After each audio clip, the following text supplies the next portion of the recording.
I hope you all are safe and healthy and doing well. Due to this virus, you know that we will have to finish the course online. We will be covering several pages a day, ladies and gentlemen, similar to, but not quite as well as in face-to-face instruction, but we will do our best to get you the information. Um, Today we're going to actually start on chart 18-5 on page 399, and then we will continue with page 400. So on chart 18.5 on page 399, we're going to start using upon in a modifying adverbial phrase. If you look at example A, upon reaching the age of 18, I can get my driver's license.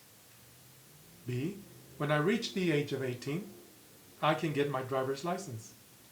Modifying adverbial phrases beginning with upon plus ing have the same meaning as adverb clauses introduced by when. Examples A and B have the same meaning. In A, it is a modified adverbial phrase, but it has the same meaning as the adverb clause in B. Instead of using when and I as the subject, we drop when and we use upon. We drop the subject and we change the verb to its ing form. Now look at C. The other option, instead of saying upon, we can just use on reaching the age of 18, I can get my driver's license. Upon can also be shortened to just on. Examples A, B, and C all have the same meaning. So we turn to page 400 on exercise 14. Here, ladies and gentlemen, it says, make sentences using upon plus ing where possible. So we look at the first one.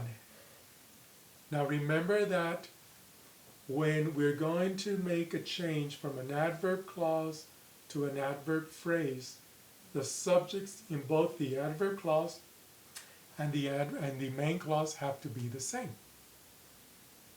So if we look at example A, 1A, when Carl saw his wife cross the finish line, he broke into a big smile. So here you say Carl and he is the same subject. So you say, okay, that is, change is possible. So we dropped when and we're going to use upon. And then we're going to use Carl in the main clause. So change saw from the past tense of see to the progressive tense, present participle.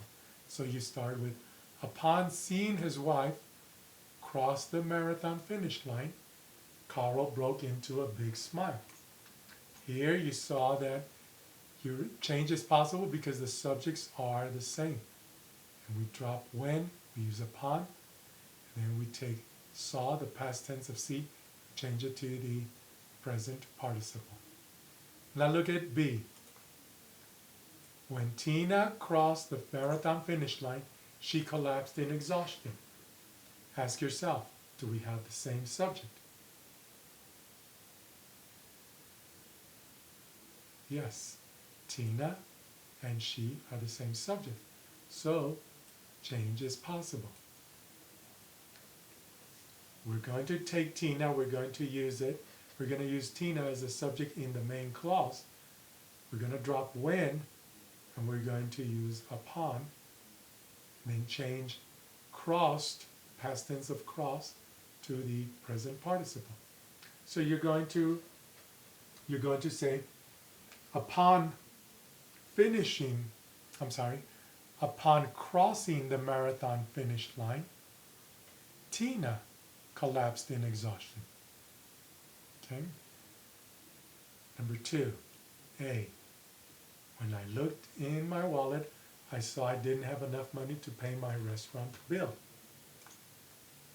Look at that sentence, ladies and gentlemen, and determine if the subjects are the same. If they are, go ahead and make a change. If they're not, then no change is possible.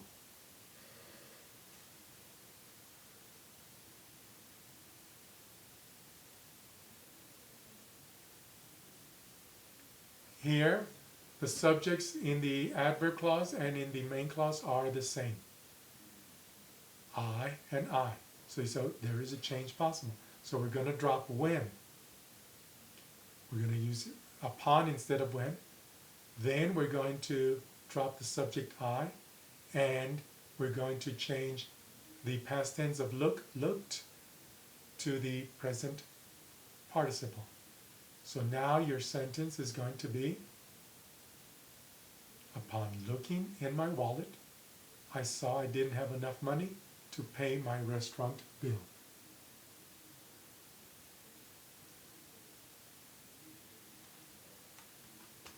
Look at example B. Sam found that the waiter had made an error, a math error, when he brought the bill. Now compare the subjects in both clauses. In the main clause and in the adverb clause.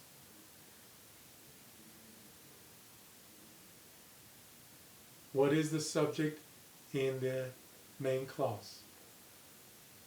Sam. Okay? What is the subject in the adverb clause? He. Since the subjects are different, because Sam is the customer, the waiter is he, but the waiter is not the subject in the main clause. It's Sam. No change is possible. Look at number 3.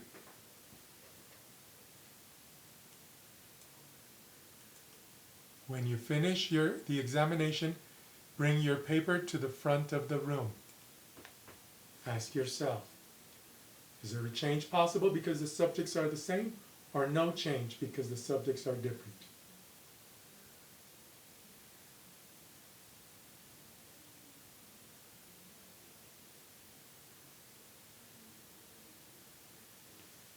So in this particular case, no change is possible because you is the subject in the adverb clause and your paper is the subject in the main clause.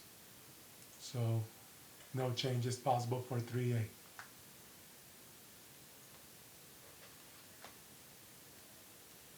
Look at number 3. When I finished the exam, I decided to check all my answers again. Determine if the subjects are the same.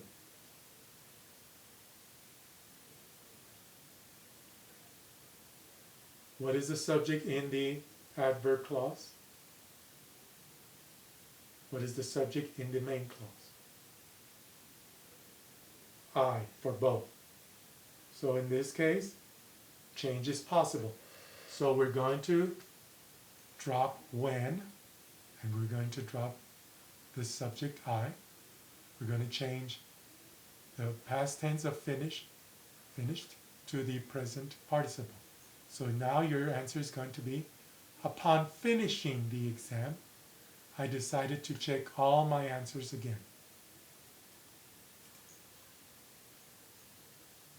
Look at number 4A. When the kids heard the good news, they jumped up and down with joy. So what is the subject in the main clause? In the adverb clause? What is the subject in the main clause? The kids and they. Same subject. So go ahead and make the change.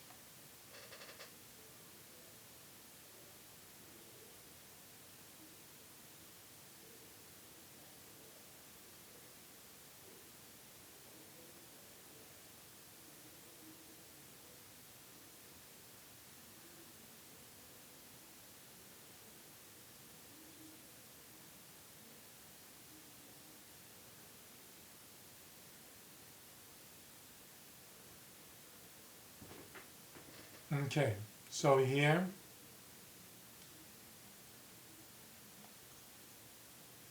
you're going to drop when,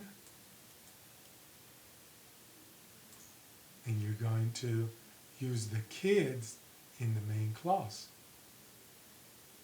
And you're going to use upon instead of when, and then change heard to the present participle, hearing.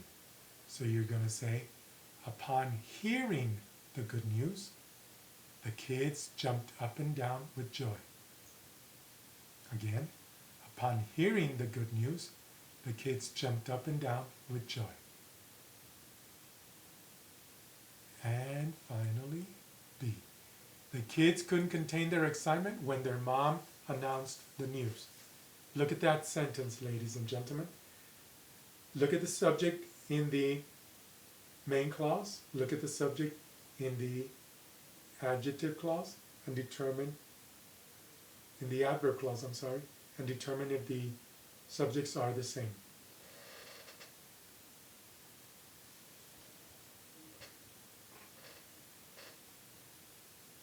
So the subject in the main clause are the kids. The subject in the adjective clause, their mom. Different subjects, no change is possible.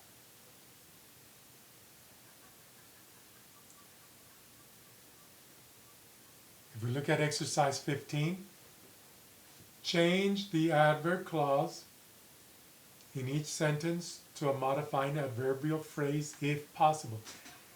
Now that means that subjects have to be the same in order for a change to be possible. Okay? Change punctuation, capitalization, and word order as necessary. So number 1, A and B are done. The same with 2A and B. Number 1A. After it spends some time in the cocoon, a caterpillar will emerge as a butterfly. So here, it and a caterpillar are the same subjects. So we're going to eliminate the subject pronoun it, and we're going to take spends, change it to ing, and now my modified adverbial phrase, after spending some time in a cocoon, a caterpillar will emerge as a butterfly. Now we look at 1b. When the butterfly emerged from the cocoon, the children became very quiet. Here, the butterfly is the subject in the adverb clause. The children, the subject in the main clause. No change is possible. Number 2a. When we entered the room for the exam, we showed the teacher our ID. So here, upon entering the room for the exam, we showed the teacher our ID. Change is possible because we and we are the same subjects. So we eliminate when, change, substitute upon instead of when, change the past tense main verb entered into the present participle entering. So now, upon entering the room for the exam, we showed the teacher our ID. Look at 2b.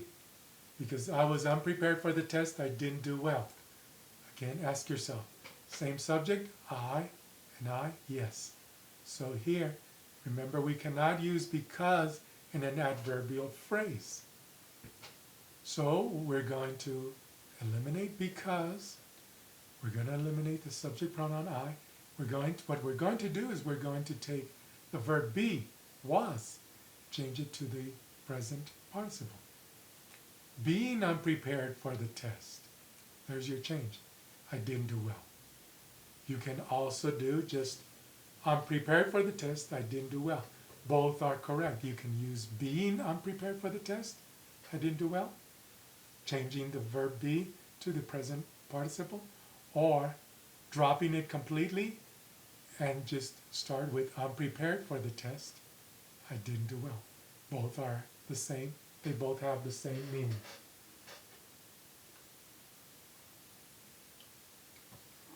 Look at number 3. A. Jane's family has only received a few texts since she arrived in Kenya 2 weeks ago. So here, look at the subjects in the main clause and look at the subject in the adverb clause. Are they the same or different?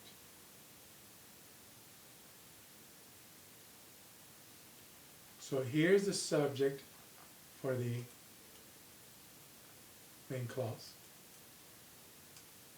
It's possessive, her family.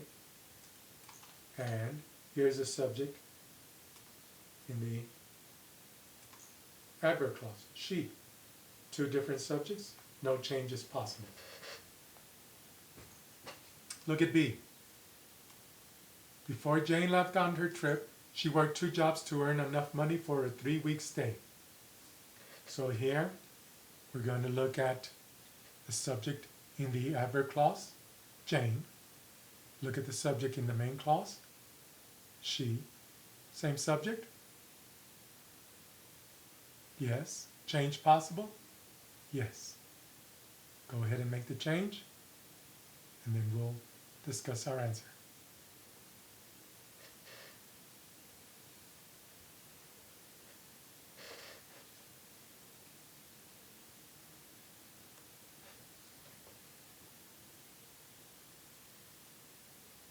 Okay.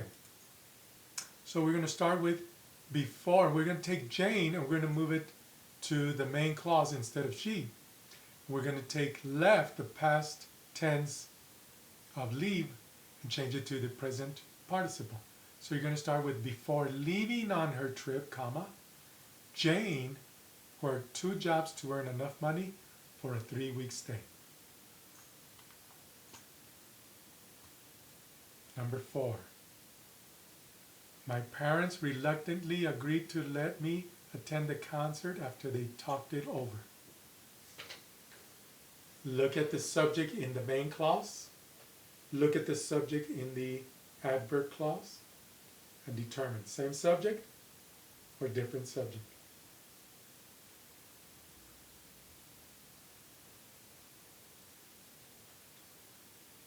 In 4a, my parents is the subject in the main clause, and they is the subject in the adverb clause, same subject. So you're going to say, my parents reluctantly agreed to let me attend the concert after talking it over. My parents reluctantly agreed to let me attend the concert after talking it over.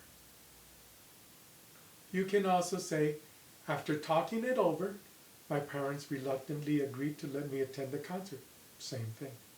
No difference in meaning.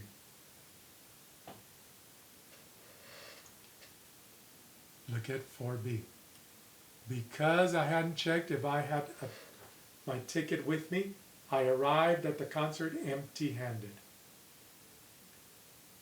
What is the subject in the adverb clause? What is the subject in the main clause? Are they the same or different?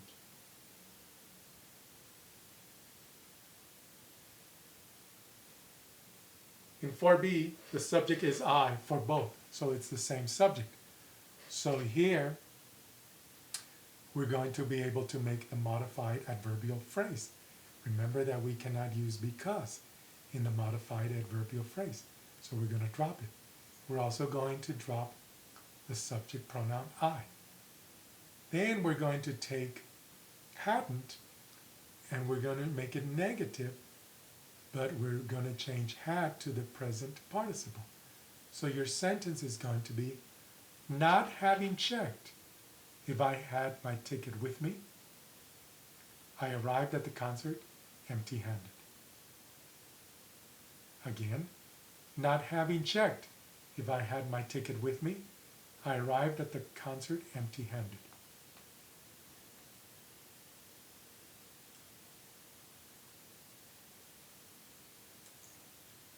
Number 5a.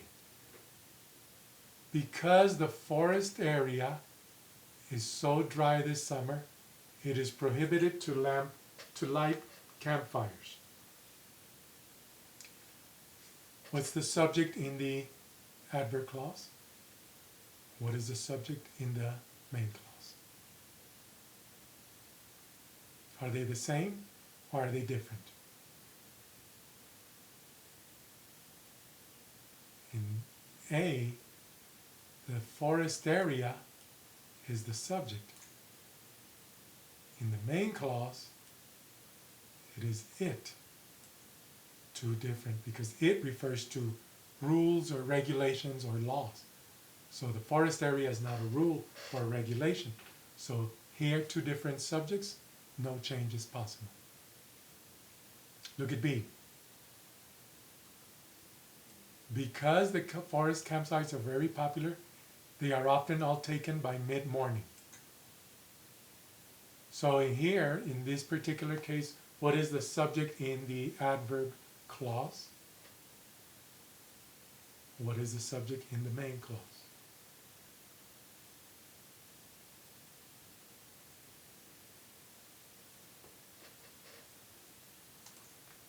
So in the adverb clause, the forest campsites is the subject, and in the main clause, they is the subject. They refers to the forest campsites, so it is the same subject. Remember, we cannot use because. We're going to take this subject, we're going to use it in the main clause instead of they. We're going to change this to a present participle. So go ahead and make your sentence, and we'll compare in a couple of seconds.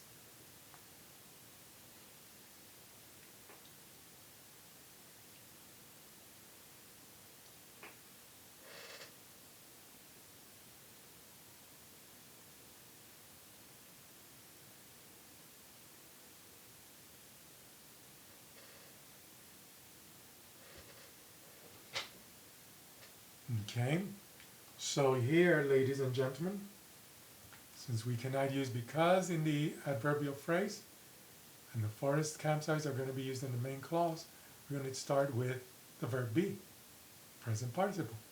Being very popular, the forest campsites are often all taken by mid-morning. Again, being very popular, the forest areas are often all taken by mid-morning. 6a. After we had to wait for more than half an hour, we were finally seated at the restaurant. Look at both subjects in both clauses and determine same subject or different subject.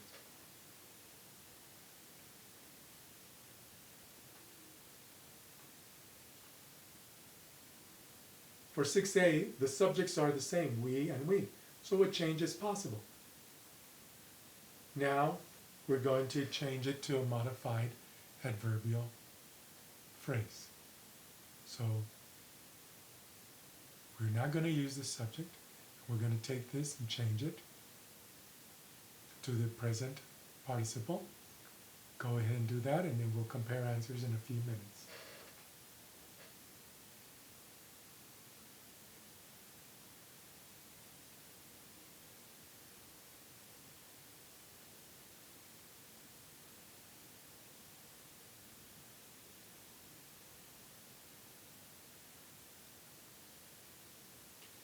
Okay, so here we're going to say, after having to wait for more than half an hour, we were finally seated at the restaurant. After having to wait for more than half an hour, we were finally seated at the restaurant. Look at 6b. When I discovered that I had left my wallet in the car, I told my friends to order without me while I went to get it. Look at the subjects in the main clause and in the adverb clause and determine if they're the same or different.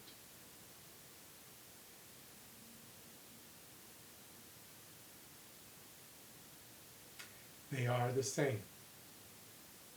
So here, change is possible. We're not going to use when, we're going to use upon. We can use the subject pronoun.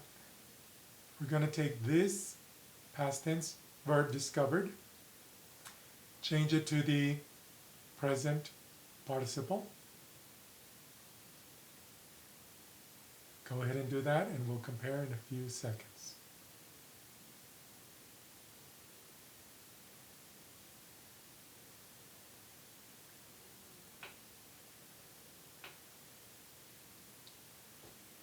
So my sentence is going to be, upon discovering that I had left my wallet in the car, I told my friends to order without me while I went to get it. Again, upon discovering that I had left my wallet in the car, I told my friends to order without me while I went to get it. Okay. Now we look at exercise 16. And in this one, it says work in small groups.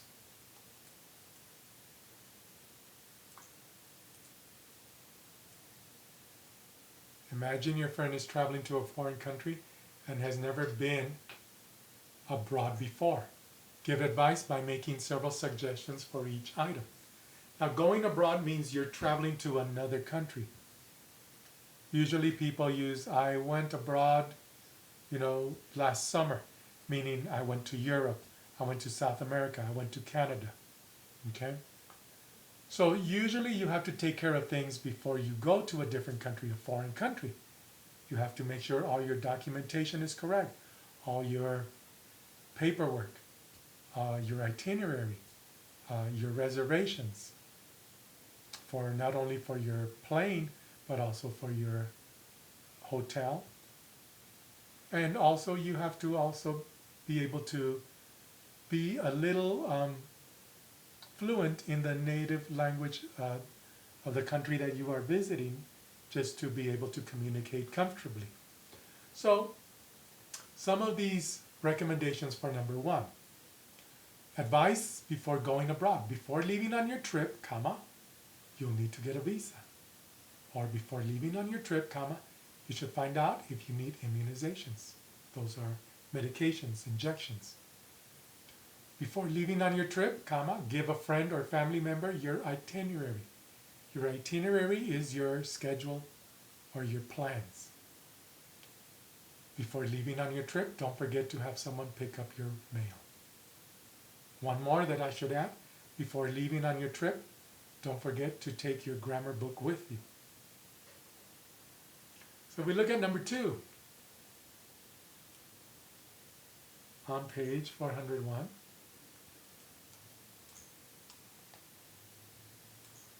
Upon arriving at the airport, you should go straight to customs.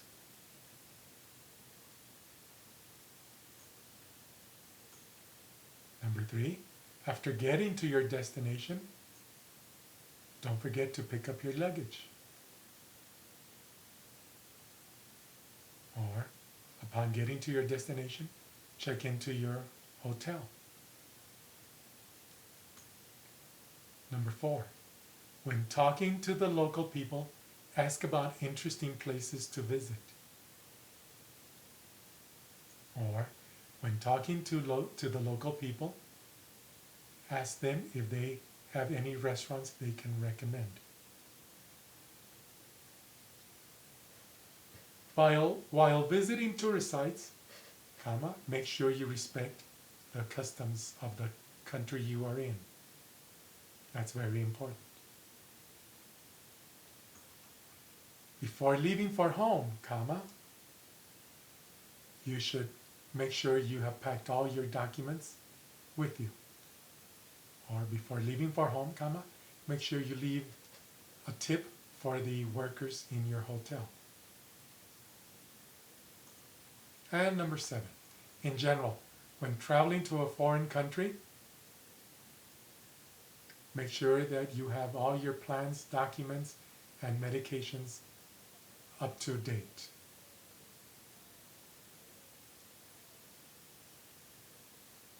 Exercise 17 is a listening exercise, ladies and gentlemen.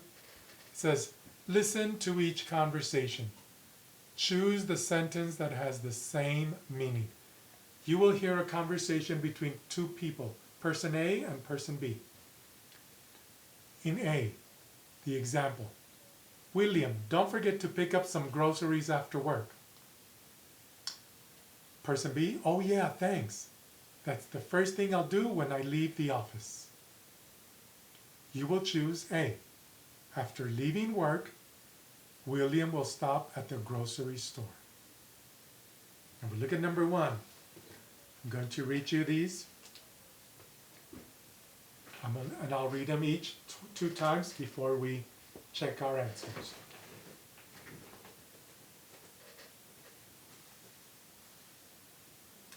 Number 1. I don't want to play the piano at the family gathering. I don't play well enough.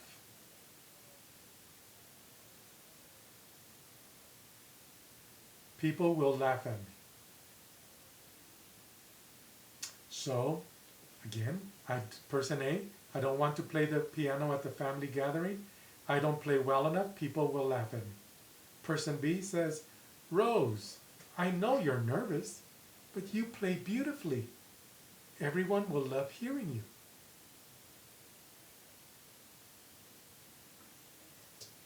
What do you think? Is it A,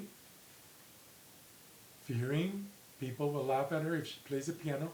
Rose doesn't want to play at the family gathering? Or B, Rose, knowing she plays beautifully, Rose is happy to play the piano at the family gathering. What do you think? A or B? And the correct answer is A.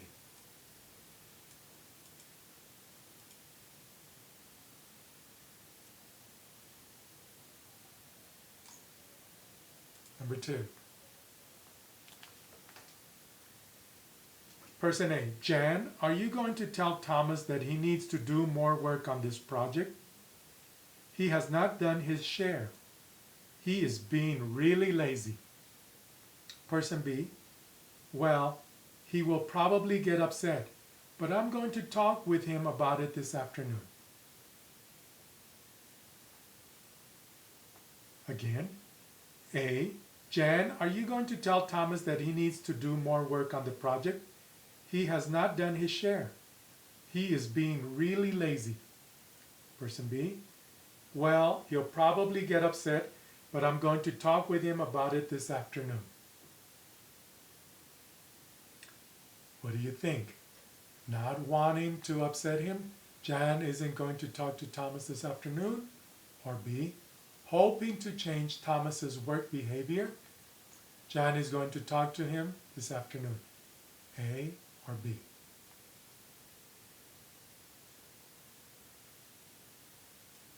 The answer is B. Hoping to change Thomas's work behavior, Jan is going to talk to him this afternoon. Number 3. Person A, I am so relieved that I found my wedding ring. It had been missing for a month. The next time I take it off, I'm going to put it in a box on top of my dresser. Person B, that sounds like a wise thing to do, Susan. It would be terrible to lose your wedding ring again. Person A, I am so relieved that I found my wedding ring. It had been missing for a month. The next time I take it off, I'm going to put it in a box on top of my dresser. Person B, that sounds like a wise thing to do, Susan. It would be terrible to lose your wedding ring again. So what do you think? A, upon finding her wedding ring, Susan hid it in a box? Or B, on finding her wedding ring, Susan felt relieved?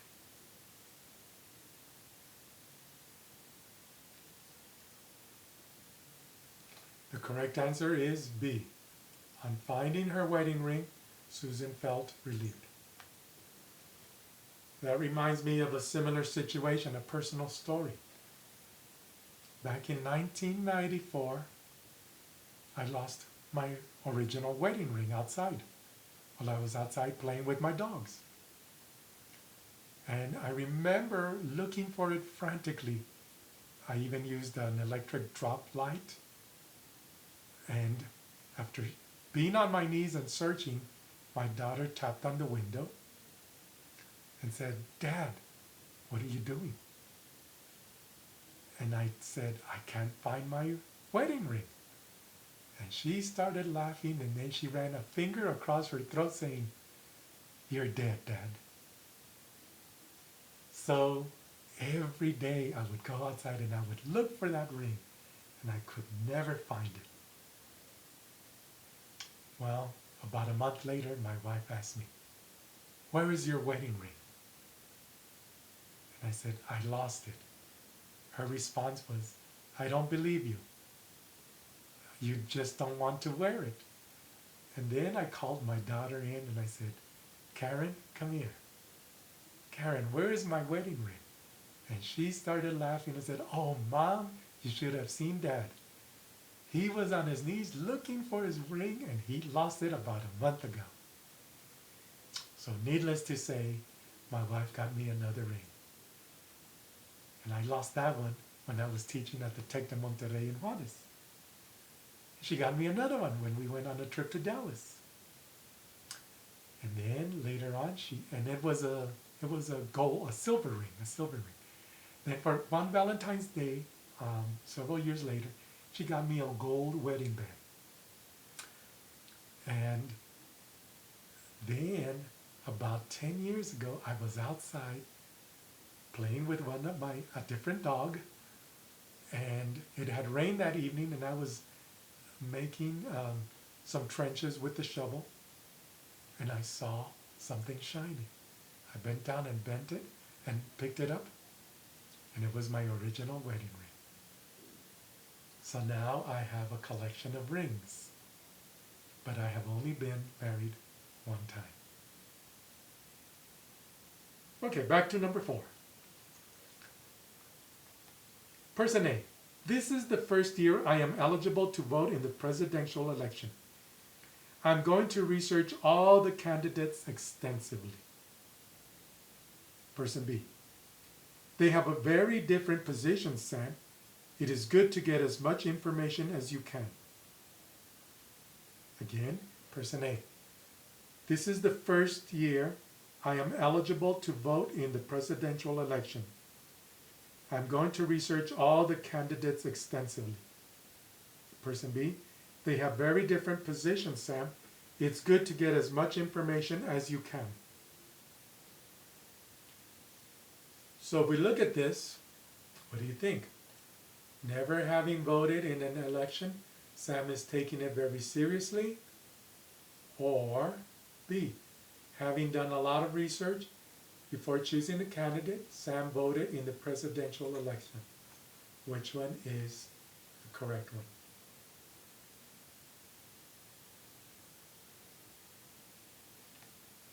The correct answer is A. Never having voted in an election, Sam is taking it very seriously.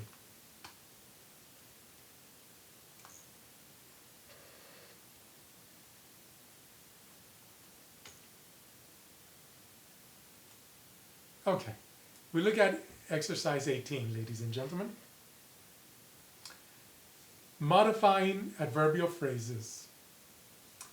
These are good when you're summarizing an essay. Like for example, for your reading and writing class, you do your introductory paragraph, body paragraph 1, body paragraph 2, body paragraph 3. And then you summarize your last paragraph, your conclusion, by using the information from your body paragraphs.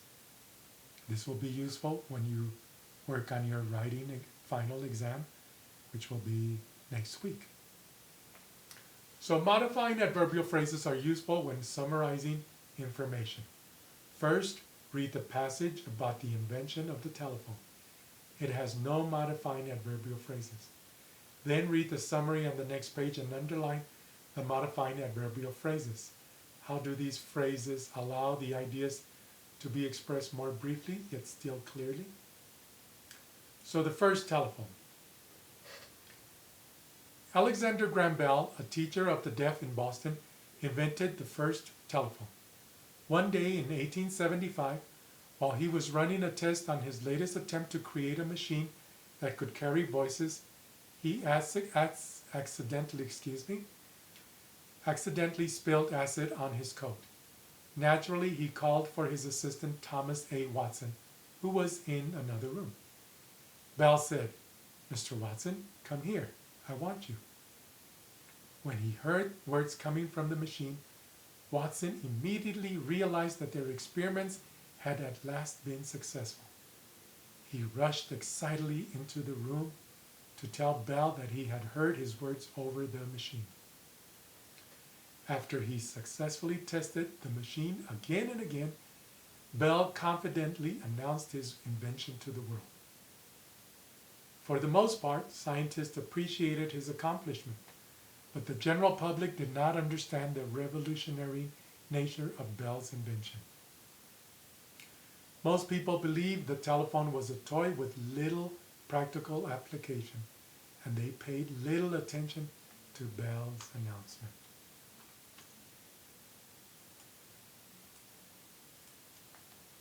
So if we look at the summary, look at the difference here, ladies and gentlemen. And again, when you're using summarizing adverbial phrases, these will help you with your summarization like in your essays. So, the summary. A small accident helped Alexander Graham Bell with his invention of the telephone. While running a test to create a machine for voices, Bell spilled acid on his coat. He called to Mr. Watson, his assistant, who was in a different room. Watson heard Bell's words coming out of their new machine. Upon realizing what had happened, Watson and Bell knew that the invention was successful. Bell told the world about his discovery, and after testing the machine multiple times, scientists understood the value of his work, but the general public, believing the phone was more of a toy, paid little attention to his announcement. So here, if you look at these, okay, the first modifying adverbial phrase, while running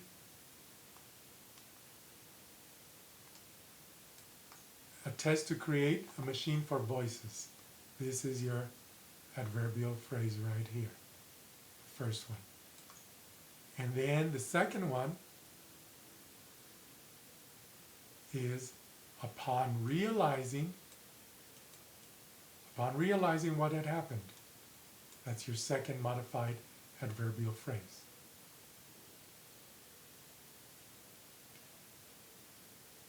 And then the next one is after testing the machine multiple times. And then the last one, believing the phone was more of a toy. So here in this summarization, you have 4 modified adverbial phrases. Imagine this, the public thinking that the phone was a toy. Is it still a toy, or is it a necessity nowadays? Think about that, ladies and gentlemen. Tomorrow, we will continue. We will start on chapter 19, page 405. Have a good day, everyone.